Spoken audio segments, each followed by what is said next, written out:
Welcome to Corinth, Wanderer. I have a special visit planned for you today. It's an intimate, informative look into the daily lives of Greek women. It's amazing what women could accomplish while men spend all day trying to out-debate each other at assembly meetings. Their work should be far more appreciated on the whole, but we're going to acknowledge that now. Corinth was one of the largest cities in ancient Greece. It had an estimated population of 90,000 in my times, and much of that population was made up of women. This tour will shine a light on those women and look at how they lived on a day-to-day basis. Look for me when you're done with your visit, and we can discuss things further.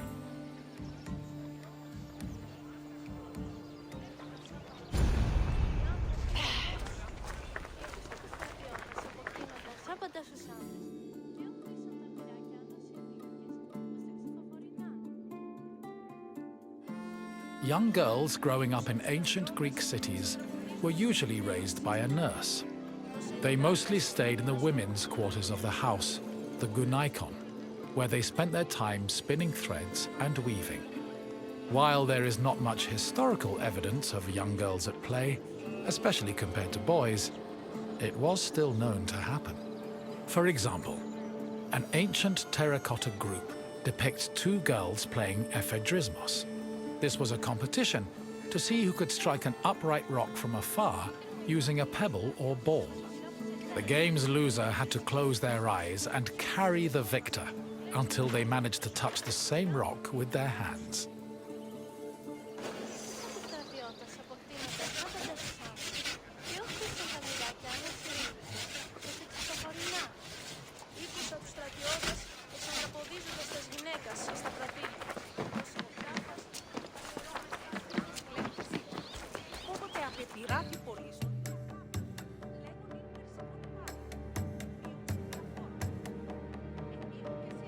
For a young Greek woman, marriage was the culmination of their induction into society.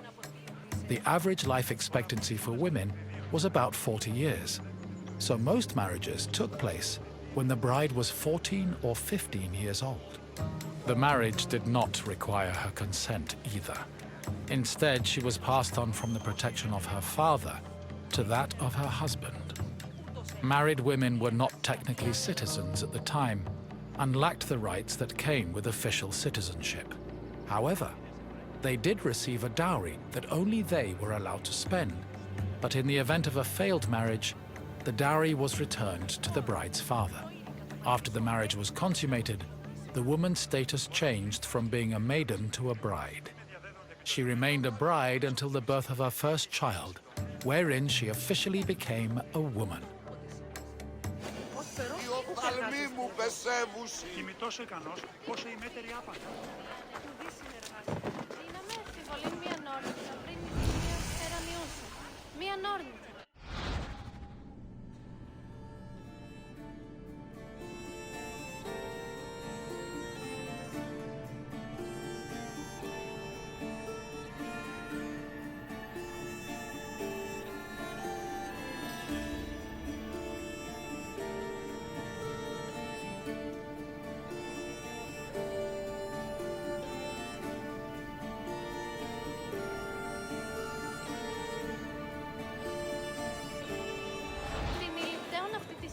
και καταχώνηση είναι το πρωτός.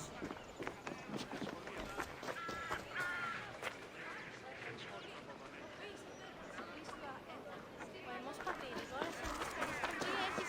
Όχι σημεί παρέχεις.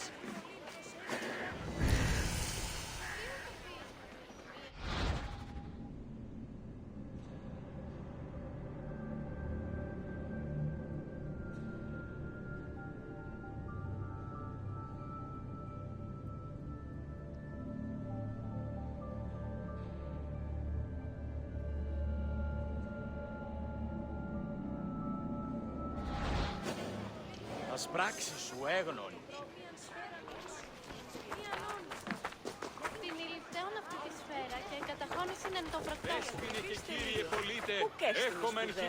Women living in ancient Greek cities were essentially forbidden from participating in political life, and most aspects of their lives were controlled by men. Their most important responsibilities were running the household and giving birth to children, preferably boys. Most of the time, women's excursions outside of the house were limited to visiting other female neighbors, as per custom. The few exceptions to this strict rule were weddings, funerals, and religious festivals involving women in prominent public roles.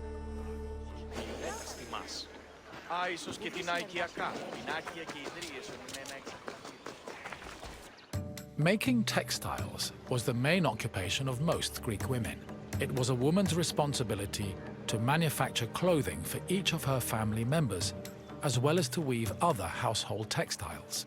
Women with exceptional weaving skills were believed to make excellent wives, and weaving in general was seen as a very attractive quality. For example, Homer describes Odysseus's devoted wife Penelope as spending most of her days weaving at the loom. Similarly, many Greek vases depicting women weaving were combined with images of a woman holding a veil, which was seen as the symbol of a bride.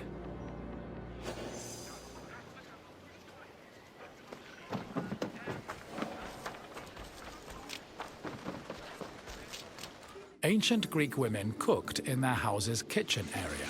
However, since their cooking equipment was small and portable, they also sometimes prepared meals in the central courtyard. This was also where women performed other domestic activities. These activities were rarely seen by visiting men or passers-by, because the architecture of classical Greek houses facilitated the social norm that women should never be seen at work.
The historian Strabo relays that the Temple of Aphrodite was one of Corinth's most famous landmarks. This was largely due to the temple's female patrons. These hetairai, as they were called, were donated to the goddess by both men and women. According to Strabo, the Temple of Aphrodite contributed greatly to Corinth's wealth. The hetairai were the temple's main attraction, and many visitors came to Corinth in search of their company, for which they spent frequently and frivolously.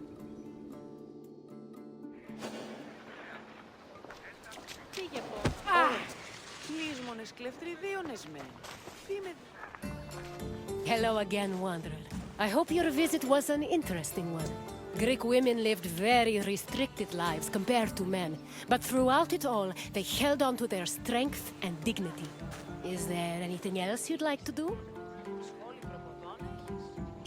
Feeling up for a test? Excellent! Let's begin with an easier question. What was the name of the women's quarters in a Greek home?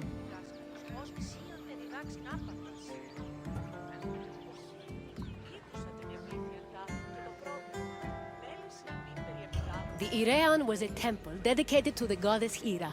Try again. No, Yini was the status a woman achieved after the birth of her first child. Keep trying.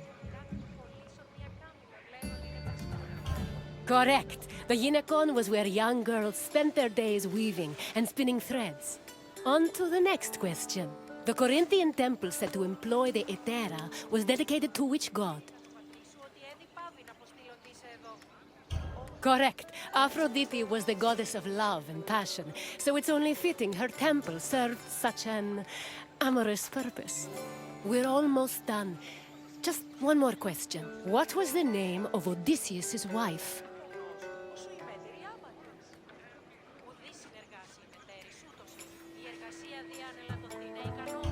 Yes, Penelope was Odysseus' loyal wife, who kept at her weaving while waiting for her husband to return from war. You passed the test, Wanderer. Congratulations. Of course! Let's see what Greece has in store for you.